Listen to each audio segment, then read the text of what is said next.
Hello, good morning. My name is Jitendra Saini. आज अपन discuss करने वाले हैं basic principle of radiation protection, ALARA. ALARA की फुल फॉर्म होती है as low as reasonably achievable. इसका मतलब ये होता है कि भाई आप किसी पेशेंट या आपके कोई रेडियोग्राफ करते हो तो आपको किसी पेशेंट को इतनी मिनिमम डोज देनी है कि आप उसका रेडियोग्राफ ठीक आ जाए, और उसकी इतनी कम भी नहीं देनी कि भी आपको उसका रेडियोग्राफ ही डिक्रीज हो जाए, क्वालिटी डिक्रीज हो जाए। आपको इतनी मेंटेन करके रखनी है कि उसका रेडियोग्राफ की क्वालिटी मेंटेन रहे, इफेक्ट ना हो, डिक्रीज ना हो। The basic principle of the radiation protection में ALARA stands for as low as reasonably achievable. आपको इतना पॉसिबल करना है कि भाई आपको मिनिमम डोज लगे पेशेंट को और रेडियो टेक्नोलॉजिस्ट को। That means the exposure given to the patient should be minimum but the quality of radiograph does not affected और decreases. Aim of ALARA. The aim of ALARA is to minimize the radiation exposure to the patient as well as radio technologist. आपको किसी patient radio technologist को इतनी minimum dose देनी है या फिर रखनी है कि जिससे कि इतनी कम भी नहीं रखनी कि आपका रेडियोग्राफ डिक्रीज हो जाए, रेडियोग्राफ की क्वालिटी डिक्रीज हो जाए, ठीक है, और इतनी कम रखनी है कि आपका काम हो जाए। The ALARA is the guiding principle of the radiation safety. That means the as low as reasonably achievable.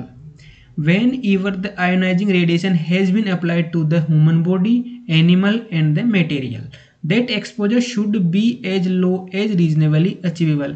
जब आप कोई आयोनाइजिंग रेडिएशन को ह्यूमन बॉडी पर या किसी एनिमल की बॉडी पर या फिर एनी मटेरियल के ऊपर एक्सपोजर अप्लाई करते हो, तो आपको जो रेडिएशन डोज है वो मिनिमाइज रखनी है, मिनिमम रखनी है, जिससे कि क्या हो कि किसी पेशेंट में उत्पन्न होने वाले रेडिएशन के द्वारा उत्पन्न होने वाले हार्मफुल इफेक्ट कम हो। These basic principle are used in the ALARA principles. First is the time is the major principle. Minimum time के लिए आपको किसी रेडिएशन वर्किंग या रेडिएशन सोर्स के पास रुकना है, मिनिमम टाइम आपको स्पेंड करना है, जिससे कि आपको लगने वाला एक्सटर्नल एक्सपोजर मिनिमम हो और आपके रेडिएशन के जो हैजार्ड्स हैं वो आपके लिए कम हो। सेकंड आता है डिस्टेंस। आपको मिनिमम डिस्टेंस के लिए मैक्सिमम डिस्टेंस रखनी है आपको किससे, रेडिएशन सोर्स से। मिनिमम 6 मीटर की डिस्टेंस तो आपको मेंटेन रखनी है आपको रेडियो एक्टिव सोर्स से। थर्ड आता है शील्डिंग। आपको एक प्रॉपर शील्डिंग करनी है। जब आपके पास डिस्टेंस का ऑप्शन अवेलेबल ना हो तो आपको एक प्रॉपर डिस्टेंस रखनी है, या फिर आपको बीच में एक गुड एटॉमिक नंबर, एक high density and high thickness का कुछ मटेरियल लेना है और आपने बीच में प्लेस कर लेना है, जिससे कि रेडिएशन की इंटेंसिटी कम हो सके। First is the time refers the amount of the time spend near the radiation source. आपको ये टाइम बताता है कि आप कितने टाइम आप रेडिएशन सोर्स में रुके हुए हो। आपको मिनिमम टाइम के लिए रेडिएशन एरिया में रुकना है। The time refers to the amount of the spend near the radioactive source. Stay minimum time for the radiation area. आपको रेडिएशन एरिया में मिनिमम टाइम के लिए रुकना है, या कह सकते हैं कि आपको रेडिएशन सोर्स या जहाँ पर एक्सपोजर हो रहा हो वहाँ पर आपको मिनिमम टाइम के लिए रुकना है, जो कि आपके एक्सटर्नल डोज को कम करेगा, ठीक है। It is easy to understand how to minimise the time of external exposure. ये आपको समझने में अच्छे से हेल्प करता है कि भाई आप अपने एक्सटर्नल एक्सपोजर को किस तरह से मिनिमाइज कर सकते हो। आप मिनिमम टाइम के लिए आप रेडिएशन एरिया में या रेडिएशन एक्सपोजर रेडिएशन सोर्स के पास रुकिए, तो आपकी ऑटोमेटिक ही जो रेडिएशन है वो कम हो जाएगी, एक्सटर्नल एक्सपोजर आपका ऑटोमेटिक डाउन हो जाएगा। This is the primary concern for the gamma and x-rays. ये डायग्राम है, डायग्राम बता रहा है कि लेस टाइम स्पेंड करिए आप near the radioactive source, जिससे कि आपको लेस रेडिएशन रिसीव हो, आपका काम हो, आप तुरंत वहाँ से निकल जाइए। और आपको सेकंड डायग्राम बता रहा है कि आपको एक ज़्यादा डिस्टेंस बनाए रखनी है फ्रॉम द रेडिएशन सोर्स, जिससे कि आपको लेस रेडिएशन रिसीव हो। आप मेंटेन रखिए एक प्रॉपर डिस्टेंस को। अब थर्ड बता रहा है कि आप किसी भी शील्डिंग के पीछे, जैसे कि लेड हो गया, कंक्रीट हो गया, या फिर लेड एप्रोन, आप किसी तरह हाई एटॉमिक नंबर वाला मटेरियल या फिर हाई डेंसिटी हो जिसकी, या फिर हाई थिकनेस हो, उसको आप अपने बीच में प्लेस कर लीजिए, जिससे कि रेडिएशन की इंटेंसिटी रुक जाए और कम हो जाए, आपको लेसर डोज रिसीव हो, ठीक है।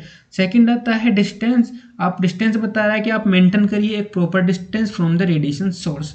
The intensity of the radius inversely proportional to their distance square. आप क्या बोल रहे हैं कि जो इंटेंसिटी ऑफ रेडिएशन है वो इन्वर्सली प्रोपोर्शनल होती है किसके, द डिस्टेंस स्क्वायर के। आप अपने डिस्टेंस को डबल कीजिए तो इंटेंसिटी ऑफ रेडिएशन वो 1/4 हो जाएगी। This is the major reason of the decreasing the radiation dose. Such as distance is the increase the intensity of the radiation decreases. Distance is the primary concern when dealing with the x-ray. ये एक distance एक primary concern होता है किसके लिए, x ray की। जब आप एक्सरे फील्ड में काम कर रहे हो तो आप में एक मेंटेन डिस्टेंस रखिए 6 मीटर की या 2 फीट की, उससे ज़्यादा रख सकते हैं आप, मेंटेन रखिए जिससे कि आपको जो एक्सटर्नल डोज है रेडिएशन का वो कम लगेगा। As a rule the distance doubled the exposure is reduce by the factor. जैसे कि मैंने पहले बताया कि inverse square of distance law के डिस्टेंस स्क्वायर के बराबर होता है, तो आप इंटेंसिटी को 1/4 करना है तो आप डिस्टेंस को डबल कर दीजिए। ओके, इनवर्स स्क्वायर लो ये I1/I2 is equal to D2 square upon D1 square. I1 is equal to initial intensity and I2 is equal to final intensity and D1 is equal to initial distance and D2 is equal to final distance. The inverse square law of the electromagnetic radiation that measure radiation intensity inversely proportional to the distance square from the radiation from radiation. Third method है shielding. This method is used to when कब use करते हैं इसको, neither time or nor distance effective method। जब आपके पास time और distance है ना जो इफेक्टिव मेथड नहीं है तो आपको रेडिएशन एक्सपोजर को रिड्यूस करने के लिए आप शील्डिंग मटेरियल्स का यूज कर सकते हैं। आप क्या कर सकते हैं, इंटरपोज कर सकते हैं एक मटेरियल को between the source of radiation and a point which desired to the reduce the exposure. आप जिस पॉइंट पर आप रेडिएशन को रिड्यूस करना चाहते हैं वहां पर आप किसी शील्डिंग मटेरियल को आप इंटरपोज कर दीजिए। आप ग्रेटिंग शील्डिंग करिए और आपके चारों ओर आप एक ग्रेटिंग शील्डिंग कीजिए, आप अच्छी शील्डिंग कीजिए तो आपके रेडिएशन सोर्स हैं वो आपको कम रेडिएशन प्रोवाइड करेगा, आपको कम रेडिएशन लगेगी, आपका एक्सटर्नल एक्सपोजर कम होगा। आप एक कुछ कैरेक्टरिस्टिक चाहिए किसके लिए, आप शील्डिंग के लिए आप कुछ अच्छे मटेरियल्स का यूज कीजिए, जैसे कि आप हाई एटॉमिक नंबर का ले सकते हैं, आप हाई डेंसिटी ले सकते हैं, हाई थिकनेस ले सकते हैं। ठीक है, अब कुछ डिवाइसेज इन शील्डिंग में यूज किए जाते हैं वो हैं lead aprons, lead caps and thyroid collar, lead gloves, gonad shielding. आप कुछ बैरियर्स का यूज कर सकते हैं जैसे कि लेड बैरियर हो गया। कंक्रीट एक बेस्ट बैरियर होता है रेडिएशन के लिए जो कि आपके रेडिएशन एक्सपोजर डोज को कम करता है।